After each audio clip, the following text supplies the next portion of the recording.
Pawan target గా తన ట్వీట్ల పరంపరను కొనసాగిస్తున్నారు నటుడు ప్రకాష్ రాజ్. రోజుకో ట్వీట్ తో సంచలనం రేపుతున్నారు. ఇవాళ మరో ట్వీట్ చేశారు. ఇందులో మనకేం కావాలి అంటూ ప్రశ్నించారు.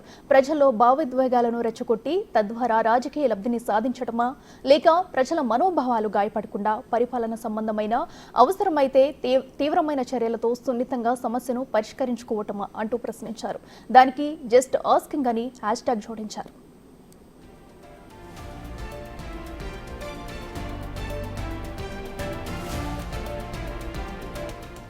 మొదట తిరుమల లడ్డూ కల్తీపై ఎక్స్ వేదికగా ప్రకాష్ రాజ్ చేసిన పోస్ట్ వైరల్ గా మారింది. దీనిపై ప్రాయశ్చిత్త దీక్షలో భాగంగా పవన్ కళ్యాణ్ ప్రకాష్ రాజ్ పోస్టులపై మండిపడ్డారు. దీంతో అప్పటి నుంచి ఇద్దరి మధ్య ట్వీట్ మాటల యుద్ధం కొనసాగుతుంది. సున్నిత అంశాలపై ప్రకాష్ రాజ్ తెలుసుకుని మాట్లాడాలని, విమర్శలు చేసే ముందు ఏం జరిగిందో తెలుసుకోవాలని, సనాతన ధర్మంపై ఇష్టం వచ్చినట్లు మాట్లాడితే ఊరుకున్నదే లేదని పవన్ హెచ్చరించారు. దీనిపై స్పందించిన ప్రకాష్ రాజ్ ఈ నెల 30 తర్వాత ఇండియాకు వచ్చి మీ ప్రతి ప్రశ్నకు సమాధానం చెబుతాను. ఈలోగా మీకు వీలుంటే నా ట్వీట్ ను మళ్లీ చదవండి, అర్థం చేసుకోండి అని తెలిపారు. అందరితో ఆగకుండా మరో ట్వీట్ వదిలారు.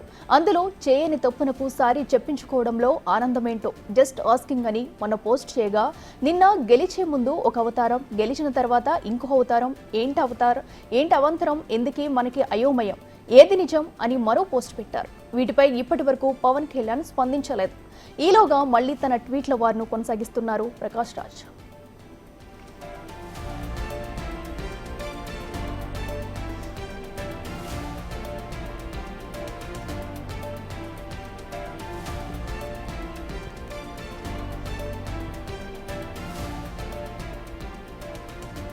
పవన్ టార్గెట్ గా తన ట్వీట్ల పరంపరను కొనసాగిస్తున్నారు నటుడు ప్రకాష్ రాజ్. అయితే రోజుకో ట్వీట్ తో సంచలనం రేపుతున్నారు.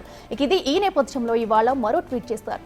ఇందులో మనకేం కావాలి అంటూ ప్రశ్నించారు. ప్రజల్లో భావోద్వేగాలను రెచ్చగొట్టి తద్వారా రాజకీయ లబ్ధిని సాధించటమా, లేక ప్రజల మనోభావాలు గాయపడకుండా పరిపాలన సంబంధమైన అవసరమైతే తీవ్రమైన చర్యలతో సున్నితంగా సమస్యను పరిష్కరించుకోవటమా అంటూ ప్రశ్నించారు.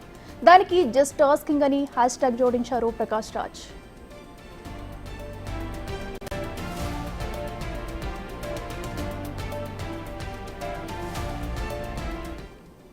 ఇదే అంశానికి సంబంధించి మరింత సమాచారం మా అసోసియేట్ ఎడిటర్ నగేష్ అందిస్తారు. నగేష్, చెప్పండి, మరి ప్రస్తుతం అయితే తిరుమల కల్తీ లడ్డూపై చెలరేగిన వివాదం అయితే ఇప్పుడు దీనిపై ప్రస్తుతం అయితే నటుడు ప్రకాష్ రాజ్ చేస్తున్న ట్వీట్లు అయితే వరుసగా పరంపర కొనసాగిస్తూనే ఉన్నారు.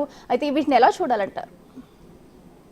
ప్రకాష్ రాజ్ కంటిన్యూగా పవన్ కళ్యాణ్ ప్రతిరోజు కూడా విప్లవంలో వార్ కొనసాగిస్తున్నాడు. ఇవాళ కూడా తాజాగా ట్వీట్ చేశాడు, మనకేం కావాలి, భావ ఉద్వేగాలను రెచ్చగొట్టి తద్వారా రాజకీయ లబ్ధిని సాధించడమా, లేక ప్రజల మనోభావాలు గాయపడకుండా పరిపాలన సంబంధమైన అవసరమైతే తీవ్రమైన సున్నితంగా సమస్యను పరిష్కరించుకోవటం అనే విషయాన్ని ప్రతిసారి ప్రశ్నిస్తున్నాడు. ఎందుకంటే పవన్ కళ్యాణ్ తాను ఏదో ఆంధ్రప్రదేశ్ కు చేస్తున్నట్టుగా నటిస్తున్నాడని చెప్పి ఇప్పటికే పలు రకాల ట్వీట్ని ప్రకాష్ రాజ్ చేసిన పరిస్థితి.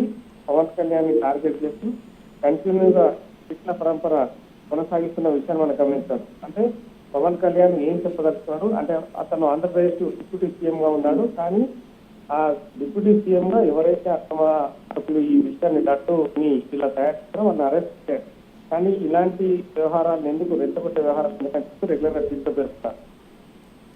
మొదటి రకరకాలుగా నిన్న కూడా ఒక చేశాడు, గెలిచే ముందు ఒక అవతారం, గెలిచిన తర్వాత ఇంకో అవతారం, ఏంటి అవంతరం, ఎందుకు మనకి అయం నిజం ఇలా రకరకాల ట్వీట్ చేస్తున్నాడు. కానీ మొదటిసారి మీద పవన్ కళ్యాణ్ మాట్లాడు, కానీ తదుపరి పైన పవన్ కళ్యాణ్ అయితే ఇప్పటివరకు స్పందించలేదు. మరి ట్వీట్లు వాళ్ళనే ప్రకాష్ రాజ్ చేస్తున్నట్టుగా అనిపిస్తుందని చెప్పి పవన్ కళ్యాణ్ అభిమానులు అంటున్నారు. ఇప్పటికే బీజేపీ చెందిన కార్యకర్తలు కూడా నిన్న ముందు ధర్నా చేశారు, పవన్ కళ్యాణ్ అరెస్ట్ చేయాలని డిమాండ్ చేశారు. సో మొత్తానికైతే ఇవాళ జగన్మోహన్ రెడ్డి కూడా తిరుమలకి వెళ్తున్న క్రమంలో మరి ట్వీట్ల పరంపర కొంత ఉద్రిక్తత అయితే దారితీస్తుంది.